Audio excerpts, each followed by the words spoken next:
Tayo po ay nasa aklat po ng pahayag. Revelation chapter 21.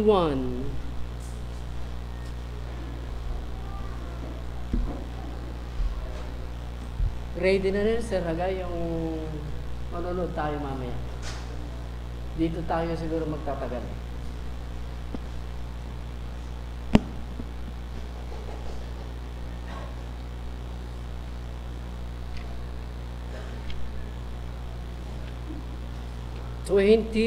ng pahayag,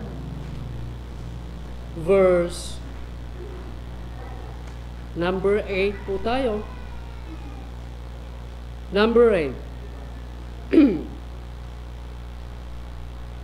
But the fearful and unbelieving and the abominable and murderers and warmongers and sorcerers and idolaters, lastly, and all liars shall have their part in the lake which burneth with fire and brimstone, which is the second death. Ito po ay nung ipakita ng Diyos yung darating na panahon sa kanyang pinakahuling apostol, si John the Beloved. At ipinakita ng Diyos sa kanya, alam natin yung dagat-dagatang apoy, ang tawag dyan is lake of fire. Dagat-dagatang apoy yan. At meron pong brimstone doon na kasama po ang apoy doon. Sa mga hindi pa nakakilala ng brimstone, i-pakicheck po sa internet para makilala niyo siya. Ito po yung sumunog sa siyudad ng Gomora at Sodoma at sa mga siyudad pa na nasa palibot ng Sodoma at Gomora.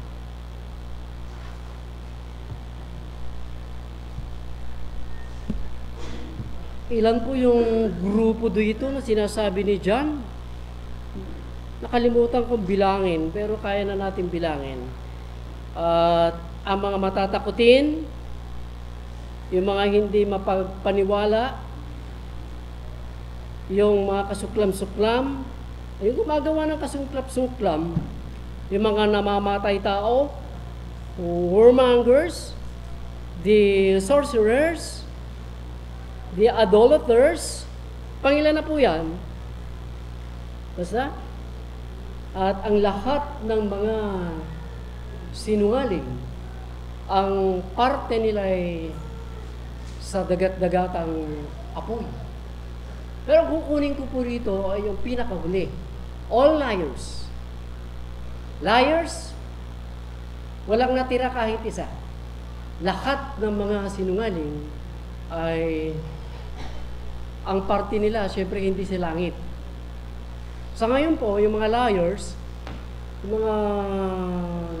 sa Tagalog, sinungaling, nasa impyerno po sila. Pagkatapos po ng programa ng Diyos, lahat-lahat ng programa ng Diyos, ay dadalhin ng Diyos sila sa dagat-dagatang apoy. Yon ang kanilang bahagi. Lahat ng mga sinungaling. Yun ang bibigyan natin ng pansin. Makikita po natin dahil pinakita ito ng Diyos kay John.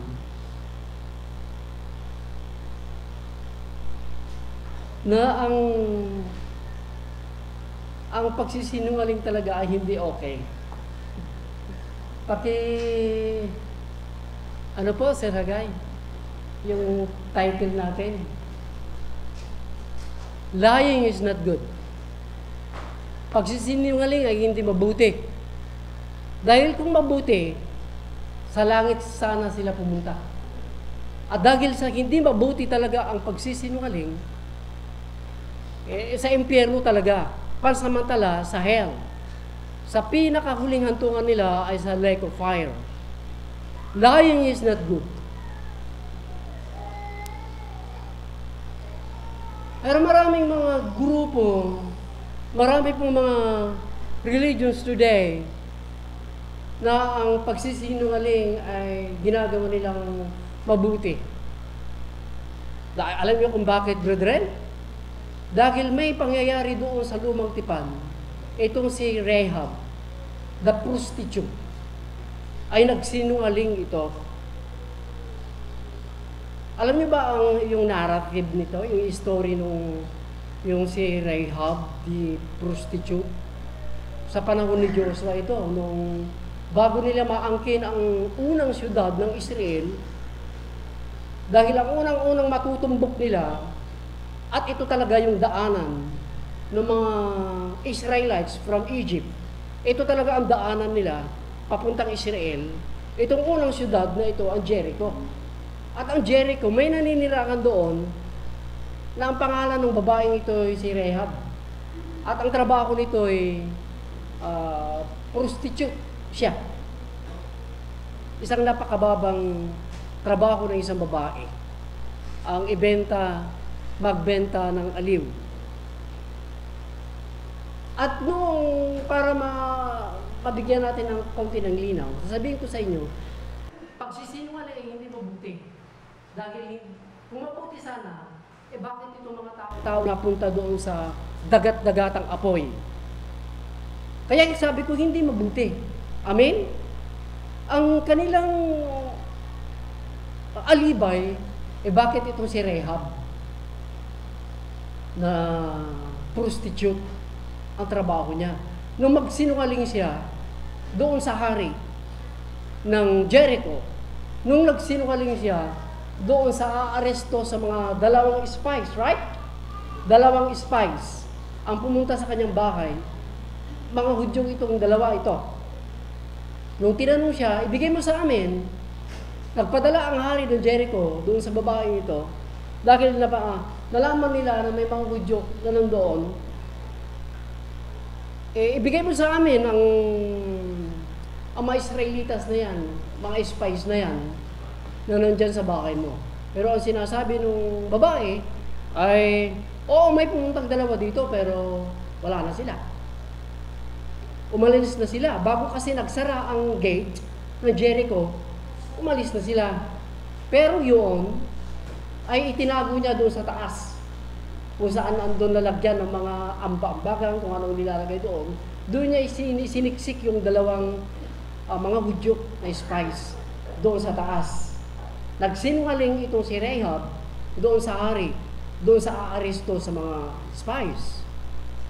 At kaya naman po ito ang nagiging isang sanggalang ng mga mananampalataya ngayon at ng mga pastors po ngayon. It is okay to lie. It is okay to lie.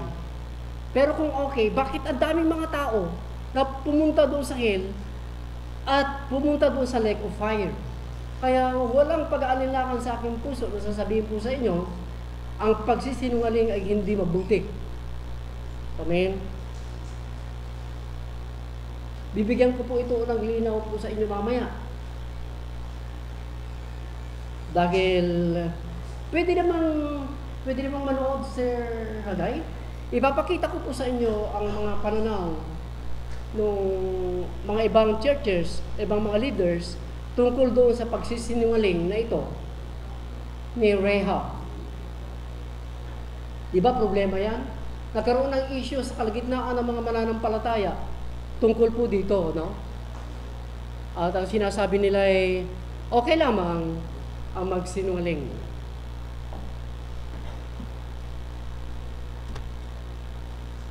Habang pinapanood po ninyo ito, timbangin ninyo yung akin sasabihin. Amen?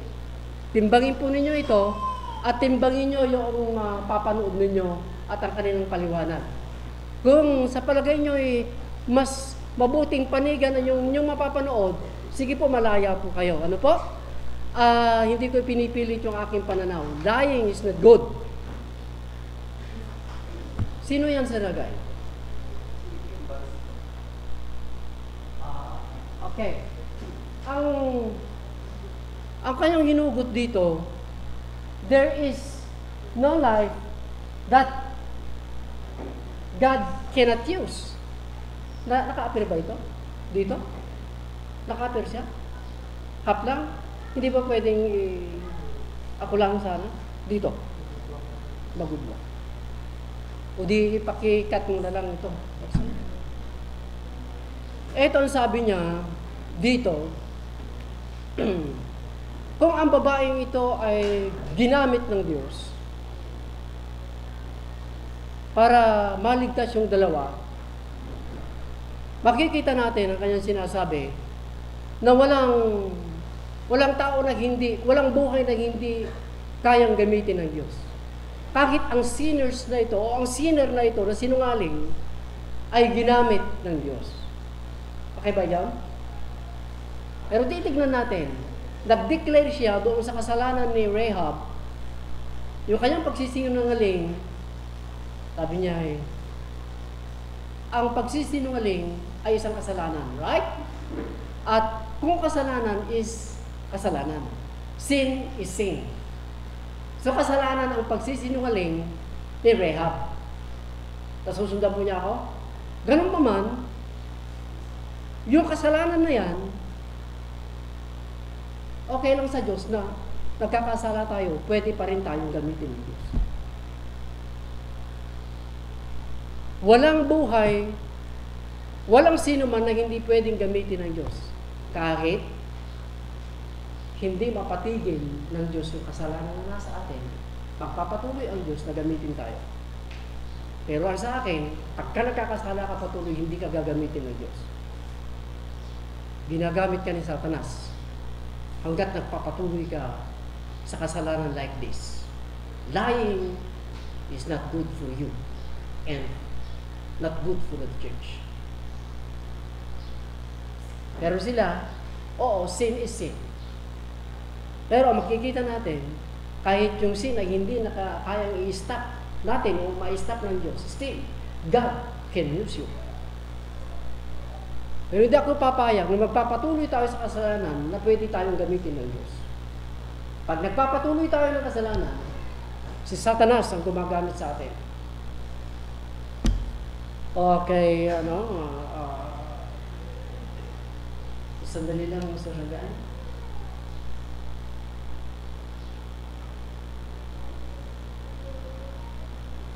Minutos 35.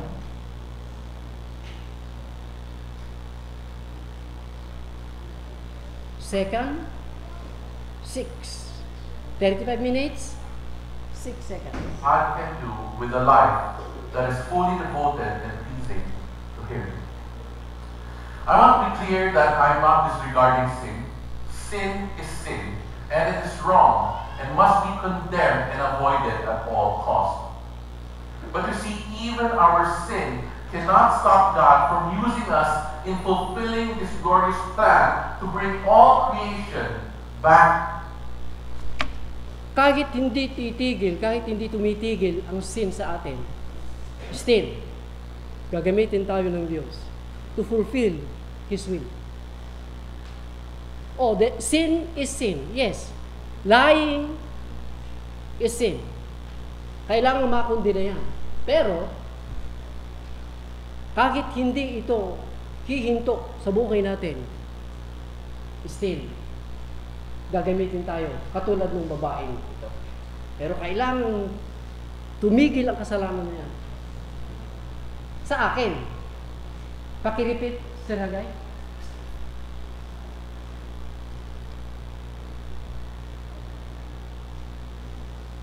God can do with a life that is fully devoted and pleasing to Him. I want to be clear that I am not disregarding sin. Sin is sin, and it is wrong, and must be condemned and at all costs. But you see, even our sin cannot stop God from using us in fulfilling His glorious plan to bring all creation back to Himself. Because there Narinig po ninyo? Yung sin na nasa atin, yung sin na nagagawa natin, still, ang Diyos, hindi titigil na gamitin tayo. para hindi ma-fulfill yung kanyang kalooban. Like this Rahab, a liar. Kailangang tumigil ang kasalanan dito para tuluyan tayong gamitin effective. Dito sa church at doon sa labas ng church. Sabi ko, makinig kayo mabuti. Kung gusto nyo, panoorin yung buo yan. Kung hindi sufficient sa inyo yan. Pero tinitignan ko yung mga bahagi nito patungkol dito sa buhay ni Rahab para makabalansin natin mabuti.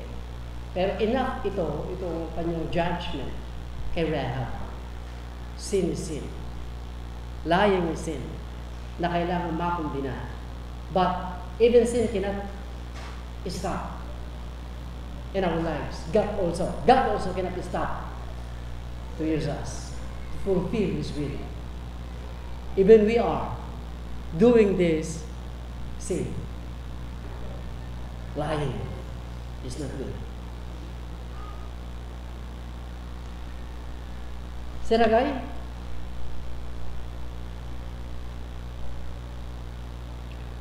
gusto ko pong banggitin si Rahab, bago dumating yung dalawang spies, matagal na siyang believer. Matagal na po siyang, papatunayan ko sa inyo yan, hindi siya sinner nung ginamit siya ng Diyos. Isa siyang matagal ng mananampalataya. Itong prostitute na ito na Gentile, ang haba na ng buhay niya na ginugol niya bilang isang mananampalataya.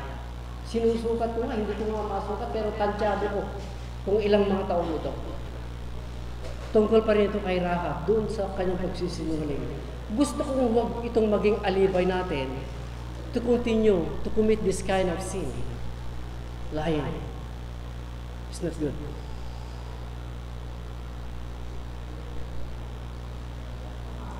Friends and relatives, before we start doing knowledge of the body, 7:32.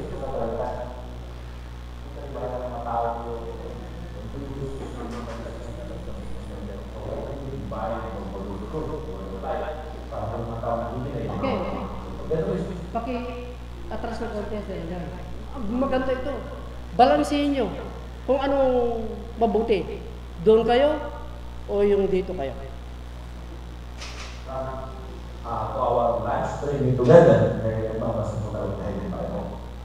the Bible is the source of our teaching. And as a pastor, it is my responsibility to correctly divide the word of truth. Thank you. As a pastor, just like me, our responsibility is to divide the Word of God correctly. Pagbutihin namin ang pag-intindi namin hanggat sa buo naming makakaya, katulad din yung sinasabi niya. Ngayon, ang kanyang ine-interpret ngayon ay itong si Rahab. Sige na po, at ipapakita na po natin dito sa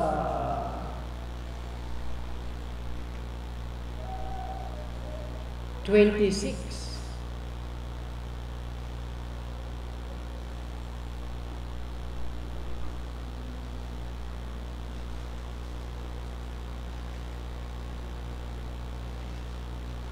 Sandali, 7 to 8 po, 8 minutes. Mag-umpisa tayo.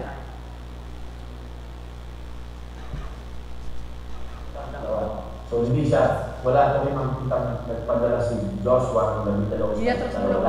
So this is the story. Then Joshua son of Terah about to spy the land. Hindi siya nagpadala ng 12 spies dito, dalawa lang, no? Kasi yung 12 spies na unang pinadala ni Moses, to spy on the land, nanisgrasya ko yung buong Israel.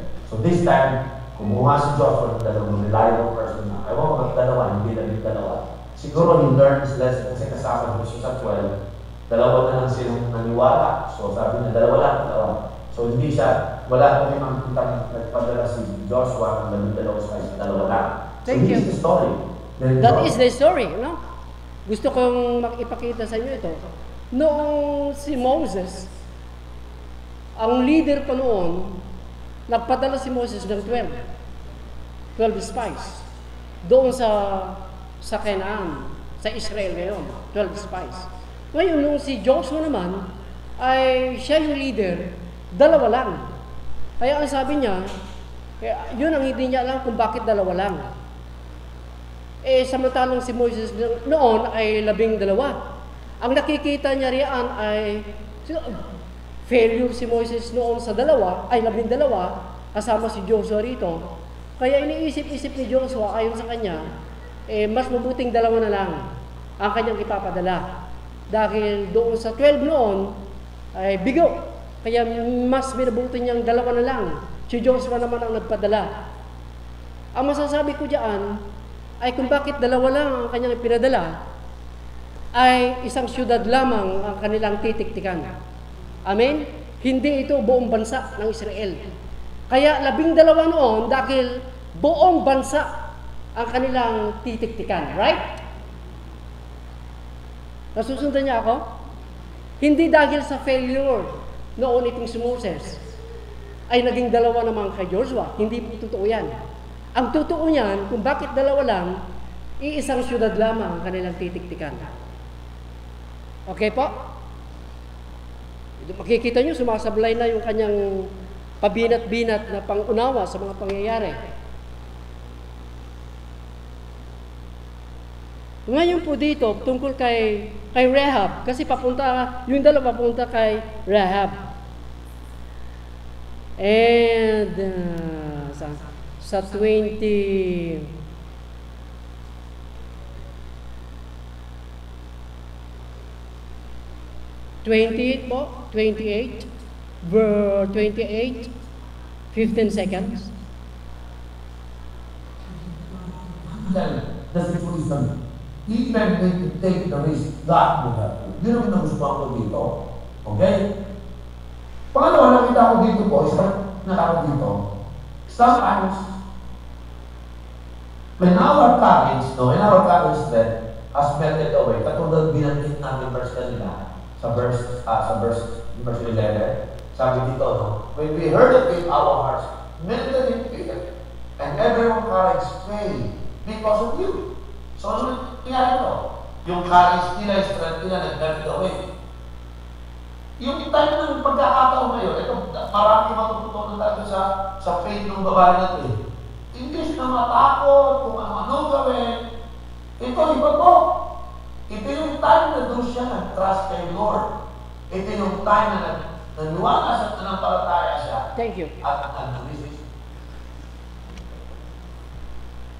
Noong nandun yung spies, hindi pa nakakabalasyo ang mga Hudyo doon sa Jordan. Ito hindi pa sila nakakabalasyo.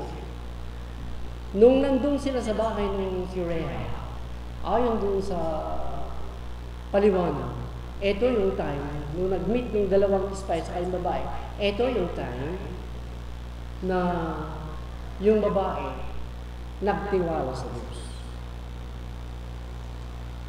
Kaya niya nagawa, namili siya kung yung hari ba ang kanyang susundan o yung hari na nandun sa taas. Talagang nag-decide siya, nagtiwala sa Diyos. Ito yung time, kung sinasabi niya, ito yung time na nagtiwala sa Diyos. Pero sasabihin ko po sa inyo, dahil yun ang kanyang sinasabi, na that time, nakakit nagsinungaling siya, that time, naiba na ang kanyang buhay. Nauunawa niya ako. So ayun, sasabihin ko sa inyo, bago nag-meet ito si Rahab, bago pinasok ng 2 spies, bago pinasok ng 12 spies, bago pinasok ng 2 spies ang Israel, matagal nang mananampalataya ang babae ito. Ganun ba yung pastor? Oo. Hindi yun yung time na nagtiwala siya sa Diyos nung mamit niya yung 2. Tignan nyo yung aking sasabihin. Ang pagsisinungaling ni Rahab ay hindi binilang ng Diyos na kasalanan. Wala kang mababasa sa Bible na kinundi na ng Diyos si Rahab na doon sa kanyang pagsisinungaling ay kasalanan ito sa kanya. Kundi, malilinaw ang mga bahagi ng kasulatan, katuroan ng mga prophets, katuroan ng mga apostol, si Rahab ay umani siya ng papuri sa Diyos. Bakit? Sapagkat hindi binilang ng Diyos na kasalanan ang kanyang pagsisinungaling. Huwag maging alibay ng sinuman na dahil si Rahab ay nagsinungaling, ay magsisinungaling din tayo. Ang pagsisinungaling ni Rahab ay dahil sa pananampalataya. Let me read in Hebrew chapter 11. Nakasama itong si Rahab doon sa mga pulutong ng mga heroes na naging halimbawa na dapat magkaroon tayo ng ganung pananampalataya. Kasama siya, nakahanay siya kay Abraham, nakahanay siya kay Enoch, nakahanay siya kay Abel, nakahanay siya kay David. Yung kanyang pananampalataya. Naging halimbawa siya noon sa panahon ng mga apostol at magiging halimbawa naman natin ngayon. Siya, sinasabi niya sa Hebrew 11 verse 31,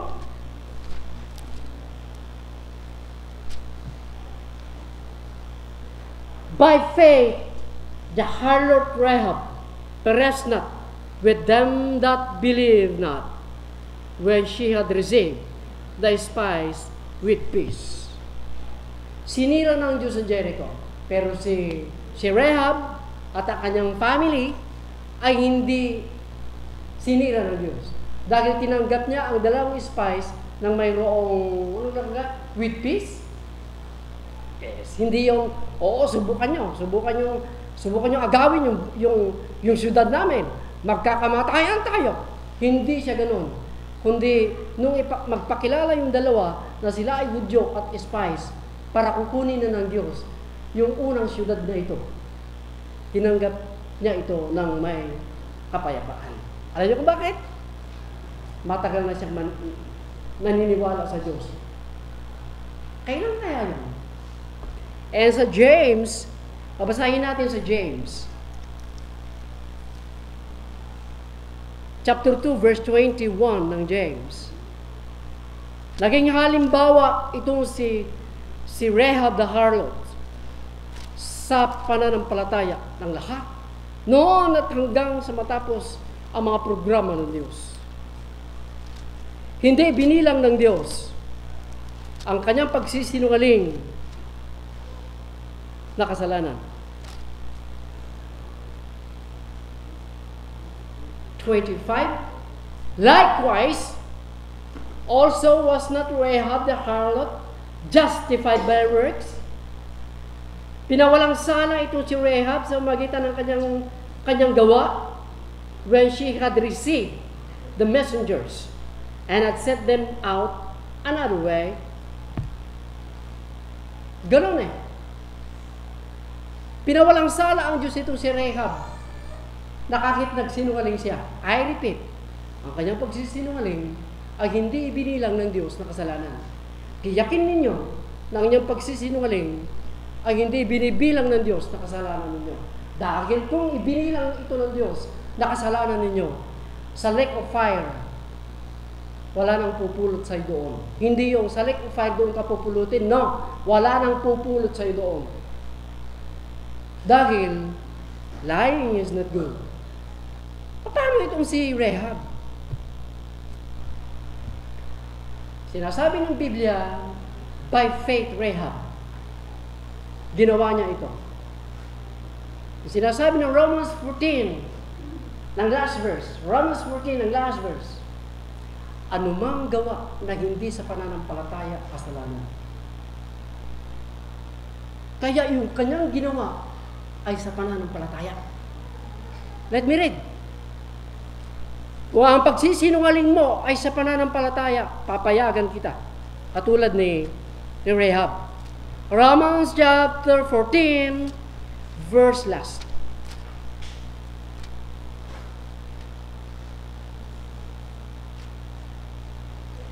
And he that doubted is damned if he eat. For whosoever is not faith is sin. Anuman bagay na hindi sa pananampalataya, kasalanan. Bakit hindi binilang na kasalanan ang pagsisinungaling ni Rahab? Sapagkat ginawa niya ito by faith, di ba? Kung sinasabi na Hebrew, by faith ito. Paano kaya by faith ito? Ano? Mananampalataya itong si Rahab ng matagal na panahon. Tignan niyo mabuti. Ipapakita ko po doon sa Joshua. Kung gaano na siyang matagal, chapter 2, na mananampalataya. Verse 1, chapter 2 ng Joshua. And Joshua, the son of Nun, sent out of Shittim 2 men to spy secretly, saying, Go view the land, even Jericho. And they went, yung dalawa, and came into the harlot house. Na ang pangalan ng harlot na ito ay si Rahab. At doon sila nanirangan. At ang sinasabi niya rito, sa verse 4, and the woman took the 2 men and hid them, and said thus, There came men unto me, but I wist not whence they were. Ito na pagsisinungaling niya. Nung may aaristo na doon sa dalawang spies. Pero hindi ko na alam kung saan na sila pumunta. Meron, totoo. Dalawa, pero hindi ko na alam kung saan sila pumunta. It came to pass, verse 5, about the time the shutting of the gate, when it was dark, the men went out. Whether the men went I would not pursue them after them quickly, for he shall overtake them. Habulin niyo sila, tiyak, pakukuha niyo sila. But, verse 6, she had brought them up to the roof of the house, and hid them with the stalks of the flax, which she had laid in order upon the roof. Now, and the men pursued after them. Ito na ang deklarasyon ng babae doon sa dalawang spies. Verse 8, and before they were laid down, she came up to them upon the roof.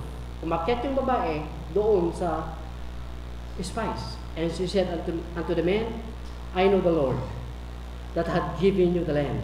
Ito na yung kanyang pronouncement, Alam mo, na ibibigay ng Diyos ang Jericho, ang buong Israel. She said unto the men, I know the Lord had given you the land. And your terror, yung takot, ay nasa amin. The terror is falling upon us, and that all the inhabitants of the land, buong bansa na ito, pati na ang Jericho, faint because of you. Bakit natatakot sila ng mainam? Dahil dito ang sabi ng babae, for we, hindi lamang siya, kasama na ang kanyang sambahayan, for we have heard. Pakinggan nyo, kung binabasa nyo yung salitang heard, for we have heard how the Lord dried up the waters of the Red Sea. Kailan pa yun? Yung nung lumabas ang mga Hudyo, 12 o'clock ng gabi sa Egypt. At yung ding parbawon ngayon, yung madaling araw na ito, umabot sila sa Red Sea. At sa panahon na yan, yung morning na yan, na-drive na yung sea. At nagsimula na, noong na-open yung Red Sea, may mga tao na nakasaksi doon, papunta sa Kanaan, at ang balitang ito ay narinig ng mga tao sa lahat na nasasakupan ng bansang Israel. At mula noon, nagsimula na ang pananampalataya ng babae. For we have heard, the Lord dried up the water of the Red Sea for you, and you came out of Egypt. And what you did unto the 2 kings of the Amorites. See that? Nung nagkaroon kayo ng digmaan doon, nung natalo nyo sila, narinig din namin, may nagbalita ulit sa kanila, sa bansang Israel. Kaya walang pag-aalilangan na hindi lamang sa panahon na ang two spies at ang babae ay nag-meet, doon lamang siya nag-trust sa Diyos. Right? And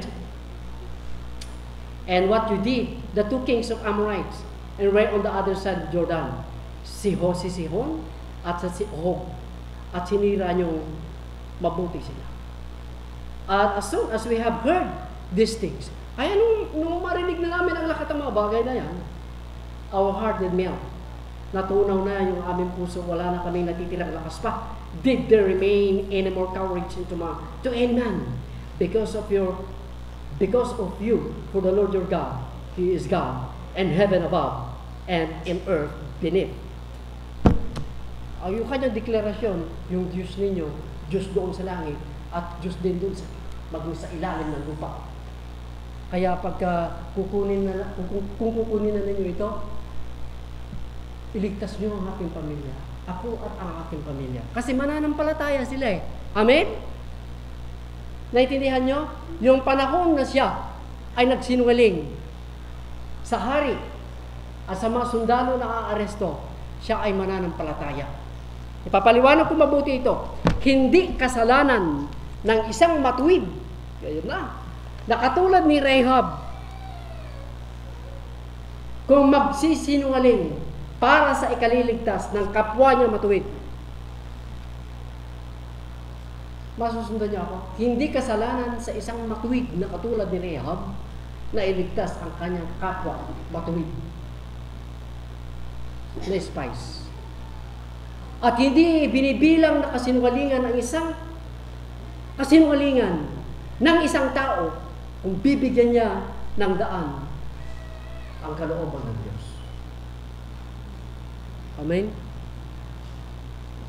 Kukunin ng Diyos ang bansang Israel. Papasok na ang mga tagapagmana. Tapos, isinara ang gate ng Jericho para hindi makapasok ang mga Israelitas. Hindi talaga kalaban itong si Rahab. Isa siyang mananampalataya, kaya open ang kanyang tahanan sa mga mananampalatayang ito.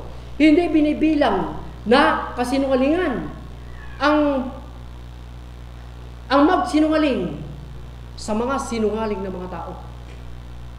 Na noon pa, ganito ang istorya niyan eh. Noong nakipagtipan ang Diyos sa Genesis 17 kay Abraham, ang sabi ng Diyos kay Abraham, ang iyong mga supli ay mapupunta sa bansa na hindi kanila at aalipilin sila. Right?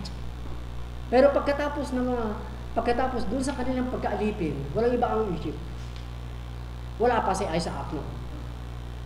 Pagkatapos ng 400 years, ilalabas ko na yan sila. Dahil, kailangan i-consume nila yung 400 years ba yun? Sa Egypt? Dahil ang Kanaan, yung mga tao na nandoon, hindi pa kasi hinog yung kanilang kasalanan.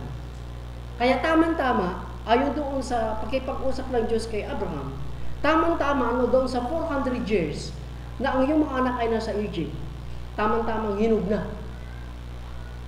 Hinog na ang kasamaan ng mga tao na sa Kanaan. Kaya, panahon na para ilabas ko ang iyong mga anak para kunin yun. Patayin nyo na lahat yun dahil hinog na yung kanilang kasalanan. Time na para hatulan ko ang Israel. Ganun yun eh. Kaya, yung kahatulan na dapat talaga, 17 yun, ibigay ko na para clear tayo. Para meron naman kayong balabalansihin. Kung totoo ito si Pastor Andong, pero ito yung mga magigiting na yon. Ang ganda ka nung napapanood para mabalansin nyo kung tama yung naririnig. Genesis 17, if I'm not mistaken, when God prophesied to Abraham,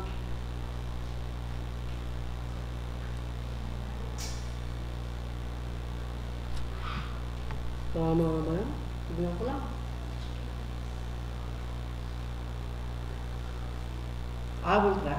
15 ng Genesis.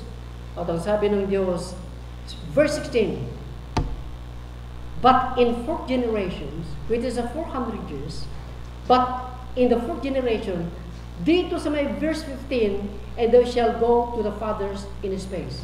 Thou shalt be buried in a group of age.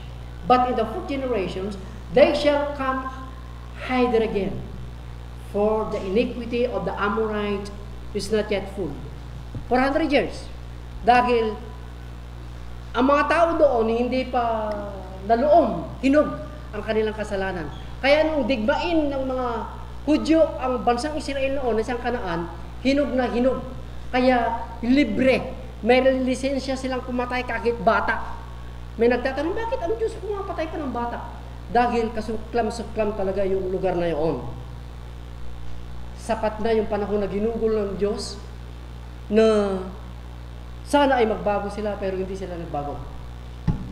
Kaya sinasabi kong hindi kasinungalingan kay Rahab na magsinungaling doon sa handa ng hatulan ng Diyos ng mga tao.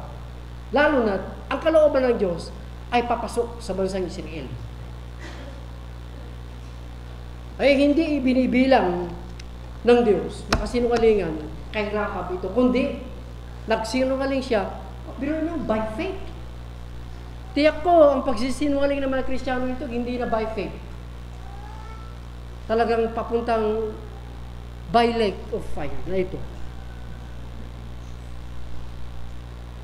Hindi binibilang na kasalanan kay Rahab ang kasinungalingan sa mga taong talagang ang dakilan ay pumatay ng tao na matuwid.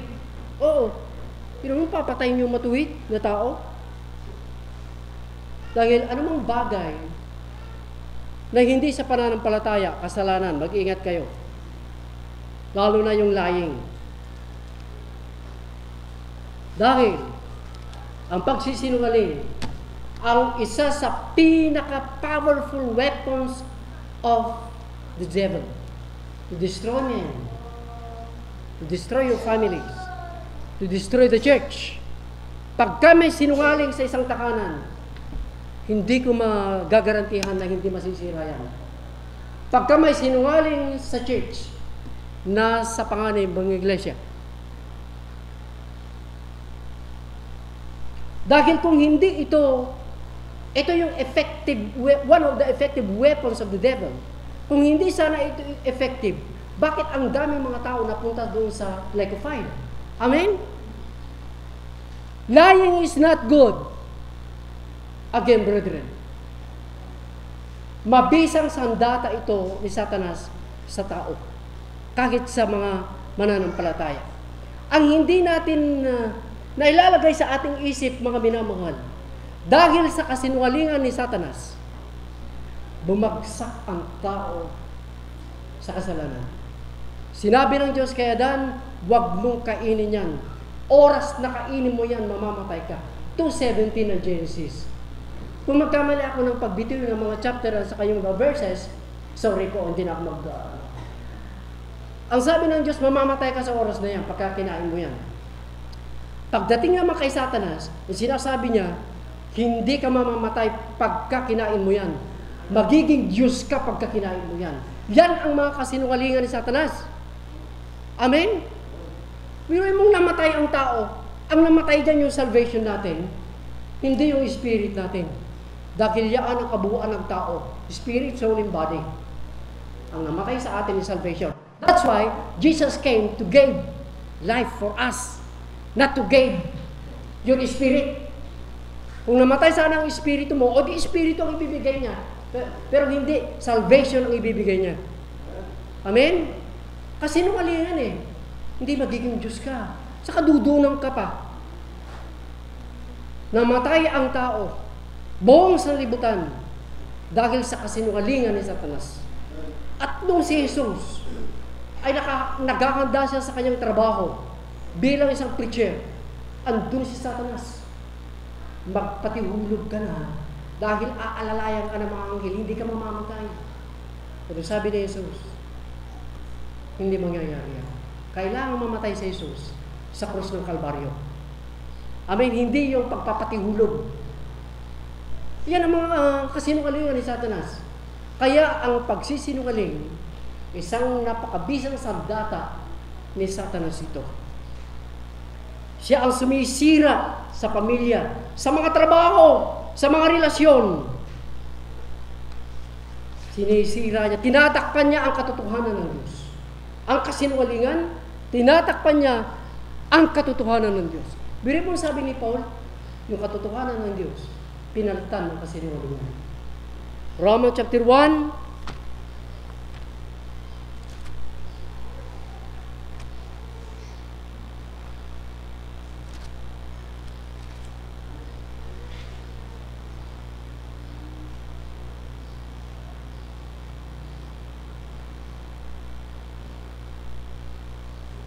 Nasaan na ako?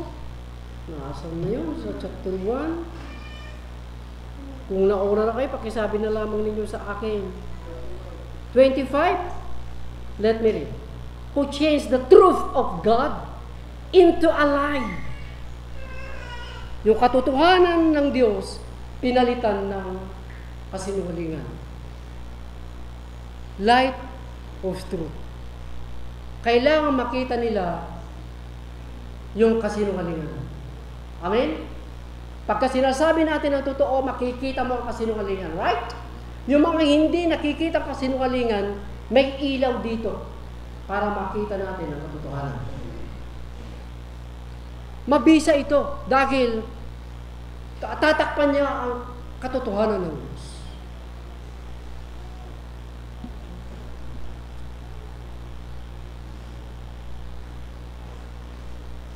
Gusto, makapagbibigay ka ba, Pastor, kung saan ba talaga, kung sino yung mga yan? Diba? Talaga, sino ba talaga? Yung mga chismoso at chismosa, nandyan yan. Marites at maritos. Nandyan ang kasinungalingan. Nagiti chismosa. Benz, ipangig mo man na dyan, na-record mo di kalman, nagitag tungtong chismosa. Nag-record ni Benny eh. Kaya yung mga, hindi nila alam, nagre-record si Benny doon sa mga chismosa.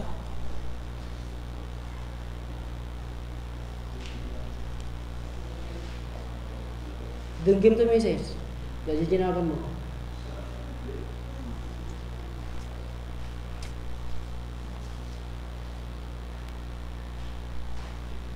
Ang kasinungalingan ay nasa mga mayayabang na tao. Kahit wala namang kaya, sinasabi niyang may kaya siya. Kahit hindi naman niya talaga kaya yun, sinasabi, kaya ko yan. Maraming mga message dyan, makikita nyo, trust yourselves. Pero may mga message na magtiwala ka sa sarili mo. Kaya mo yan. Walang sinasabing ganyan ang Bible. Trust in the Lord. Don't lean into your own understanding. In your strength. Huwag kang magtiwala sa mga karwahe at mga kabayo at sa mga malalakas na tao. Magtiwala ka lamang sa Diyos. Pero may mga message yan, punong-puno ang mga message ng mga pastor. Trust yourselves. Wala na ang Diyos.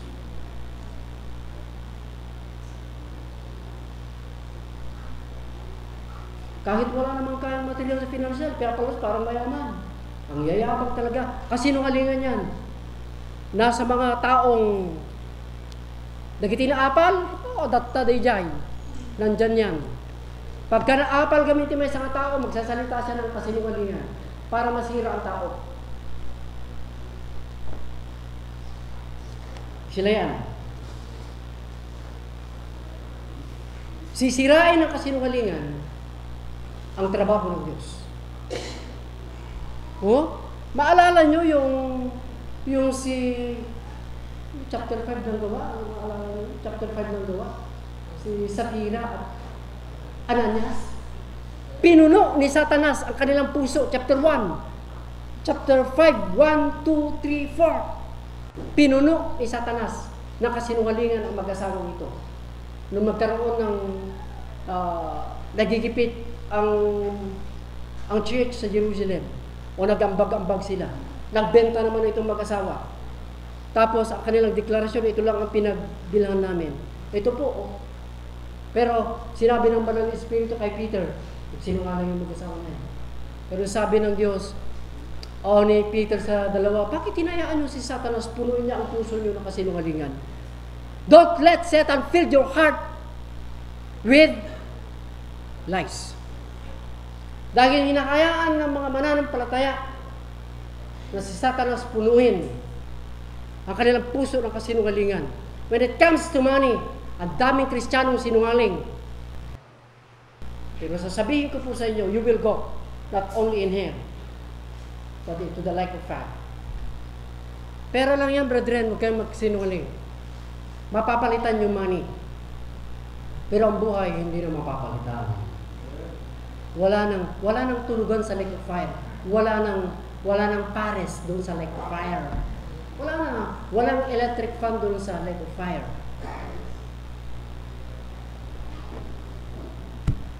Sabi ko, natatakot ako sa Diyos. Sinasabi ko sa gabi, natatakot ako, Panginoon, sa iyo. Yung mamatay ako, natatakot ako. Nasa mga business, ang mga kasinungalingan. Nag-order ka, pagdating sa iyo, hindi mo pa nagagamit, punit na. Ano naman yun?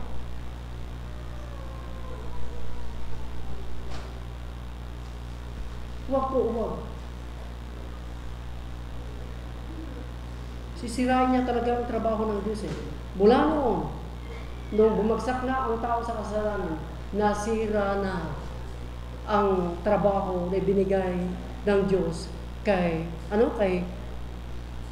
Adam. Kaya, pagka ang kasinungalingan nasa isang trabaho, nandyan siraan. Kasi, sinungaling yung mga nandiyan. Bihira na lang hindi nagsisinungaling. Kung Kristiyano ka, nagsisinungaling, yung di mas laro yung hindi Kristiyano. O, di ba? Kaya masisira yung trabaho, material, financial na trabaho, kagit sa spiritual.